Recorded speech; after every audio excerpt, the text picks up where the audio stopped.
This is probably one of the worst crashes I've ever seen. It is absolutely incredible to see the amount of damage, destruction, carnage of twisted metal and steel, vehicles that are completely unrecognizable, and just the trauma from vehicles, especially large loaded transport trucks, and the fact that one was, or two of them were fuel tankers. 14 vehicles altogether, at least, that we know of right now, multiple fatalities. We have officers on scene right now trying to go through the area to determine whether or not there are other victims that have yet to be identified.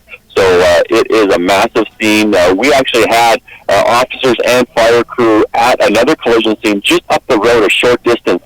And while we were tending to those vehicles, traffic was slowing around our collision scene and obviously queuing back on Highway 400 a short distance. It looks like at this point one of those fuel tankers slammed into the back of slowing or stopped traffic, setting off this chain reaction.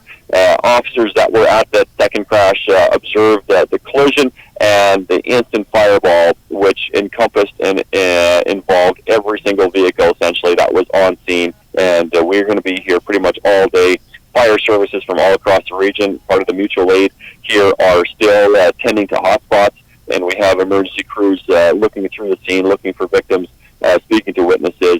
Obviously, the investigation is going to take the most of the day. Tractor trailers were loaded with fuel. Now, a lot of it burnt off, so I don't know how much is in the environment, but I know there will be a considerable amount of fuel in the environment. Maybe that is less that has not been burned off, and so there will be cleanup crews and environmental crews here assessing the situation once we get daylight to inspect and determine exactly what needs to be done for cleanup.